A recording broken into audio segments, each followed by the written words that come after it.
Hey guys, welcome to Twin Flame Truth TV. I'm Elle Hari, Twin Flame Alchemist, writer, teacher, and coach. And today we are going to discuss self-sabotage. Now, what do I mean by that? Well, essentially anything. If whatever is going on or happening in your twin flame journey does not appeal to you, does not feel good to you, is not what you desire or want, then it's all because of self-sabotage. That's right, it's all on you. Why? Because you are in charge of what's going on here. You and only you.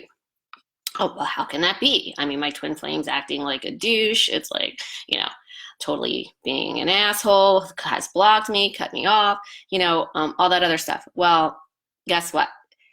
The twin flame is you. And what does that mean? It means that they are on the other end of your push energy. They are your energy. They're just the different polarity of that. So you're the push, they're the pull. So what they are doing, when you push, that pull is acting in tandem to that push. And what you're seeing reflected physically, how that manifests physically is in the actions and words and whatever the twin flame is saying, doing, thinking, feeling, right? But that's all a mirror of your push energy. So let me explain this. So the pull energy, you hear your twin flame is your mirror, right? So it's like your reverse mirror. They are reflecting back to you your push energy in the pull form, the reverse form.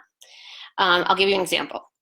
So say that, your big thing is, oh my gosh, you have this thought and it's like obsessive and it's like, oh my gosh, I hope my twin flame doesn't start dating someone else or get in a relationship with someone else, or what if my twin flame meets someone else, right? That thought right there is a push, fear-based thought of yours, right? That's your fear-based energy controlling your mind, putting that thought in your mind and getting you all worried, anxious, freaked out about that potentiality happening, right? Well, so what's going to happen? Your twin flame is on the other end of that push. So energetically, they're pulling back. How the pullback is manifesting physically is that they're going to show you and do exactly what it is that your push energy is afraid of, right? So in other words, if you have this thought like, oh my God, I hope my twin flame doesn't get in a relationship with someone else. What if they get in a relationship with someone else? You're all focused on your twin flame. You're all believing that this could happen, that this is going to be awful. And guess what? Your twin flame is going to go do exactly that, right? Here's another example. And it's not necessarily a bad feeling. Say, you make plans, you hear from your twin flame, you make plans with them, and they're like, oh, okay, well, I'll text you tomorrow, right? Or I'll call you tomorrow. And tomorrow comes and you're expecting a call or a text from them because they said they would, and guess what? Are they going to do it? No. Your twin flame's not going to do that. Why? Because again, your push energy is expecting your twin flame to do that. And because that's the push energy, the pull is going to be pulling away from doing that. So they're going to reflect that back to you. Now, that's how it goes on. That is how it's the reverse mirror. The twin flame physically is going to reflect back your fears about them. So in other words, like you have a fear that they might be with someone else, guess what? As long as you keep focusing on that, guess what? And have that fear, they're going to do that. So until you balance out that fear, right? Or you expect that they're going to do something. And then on the other end, that expectation is also fear. Fear does not have to be that you're afraid or scared of something. When I say fear-based energy, I mean all physical energy, all physical emotions and feelings are all in fear because they all stem from beliefs in our thoughts, even quote unquote good ones, right? Even things like, we're being excited because our twin flame is going to do something for us. The expectation, anticipation, the excitement there, that's fear-based energy. That what we all tend to think of as passion is fear-based energy, actually. The physical, carnal type sexual passion that we attribute to passion. Things of that nature. Anything that you can feel based on a belief and a thought, whether it's a good feeling or a bad feeling, is all fear-based energy. Yes, fear-based energy includes being scared and being anxious and also being depressed and angry and all those emotions, but it also can be what we consider positive emotions as long as it's coming from the belief in a thought. And if your thought is focused on something the twin flame is doing, could be doing, whether you think that's a good thing or a bad thing, whether you're scared they're going to do something like go date someone else, or you're expecting them to do something good, like call you, either way, you're still focusing that fear-based thought, that fear-based energy on your twin flame. And so your twin flame is going to reflect back to you by the pull action associated with that, which is usually not what you want, right? It's not the action you want them to do.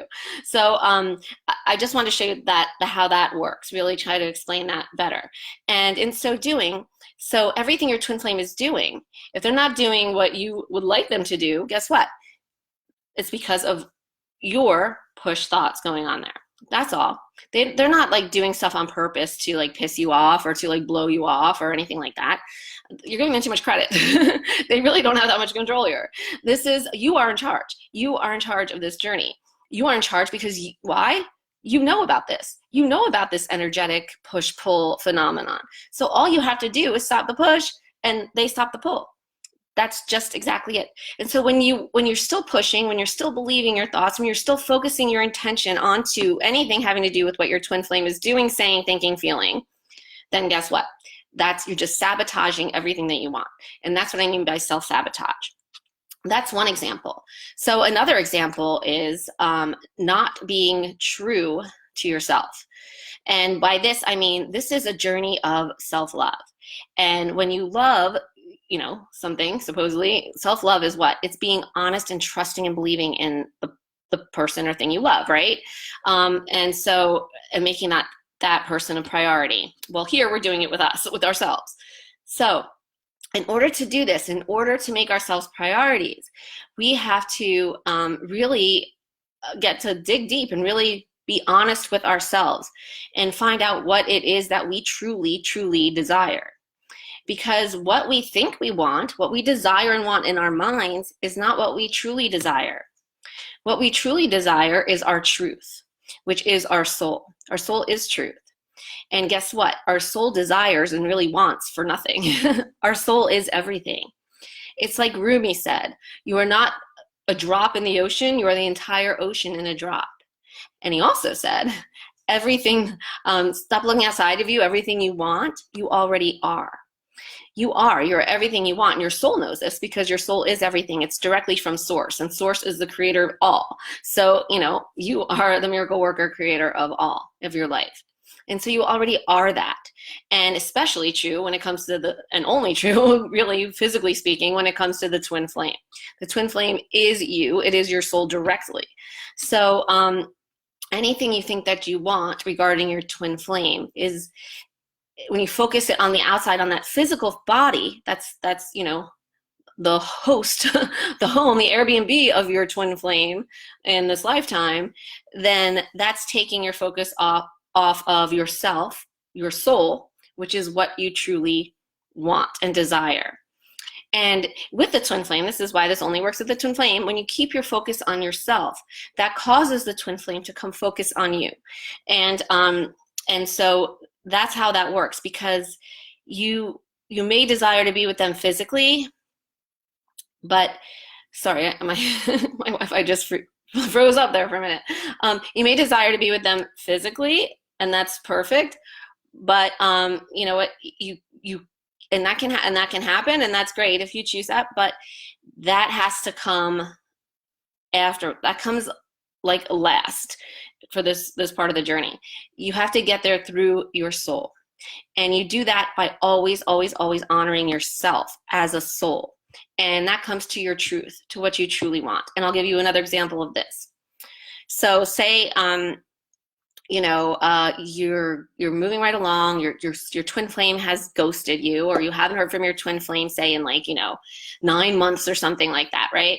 And, they just totally left, they ghosted you, no reason, whatever, maybe they blocked you on everything, they told you to fuck off, whatever. So you've been feeling awful on the ground, whatever, feeling that awful pain. Then you've been working and trying to keep the focus off of that and balance your energy and align with your soul and all of that. And then so finally out of the blue, you magnetize them back in. So all of a sudden you get a text from your twin flame after 9 months, of them like blocking you and telling you to fuck off or whatever. All of a sudden, text, hey, what are you doing? I'm at this bar, come meet me or whatever, right?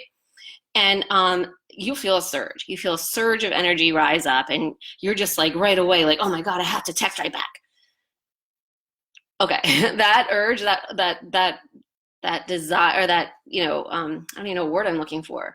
It's like that urge just to text right back, that you have to like get right back with them after them 9 months of like completely blocking you. That's not your truth. You may think, oh, this is what I want. This is my desire. That instant gratification that you will get from doing that, that is all fear-based energy. That's not your truth. And that's not honoring yourself. And that's not loving yourself. So then what happens? You respond back, and maybe you'll see them 1 day or 2 days or whatever. And then all of a sudden, what? They're gone again, right?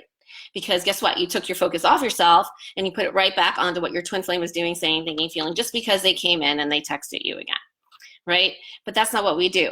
The instant gratification that you get from responding to your twin flame as soon as they contact you, or going wherever they want to go, or like dropping everything to be with them, that's not putting yourself first, right? That's not honoring yourself, and that's not being true to yourself, because the instant gratification thing is fear-based energy, and that is never going to end up well. It's like my teacher used to say, do you want one piece of candy or do you want the entire fucking jar? I mean, ideally, for the rest of eternity, you want the entire jar. And you don't want to sacrifice all of it for like one like quick night or hang out with your twin flame when you know they're going to be gone again, right?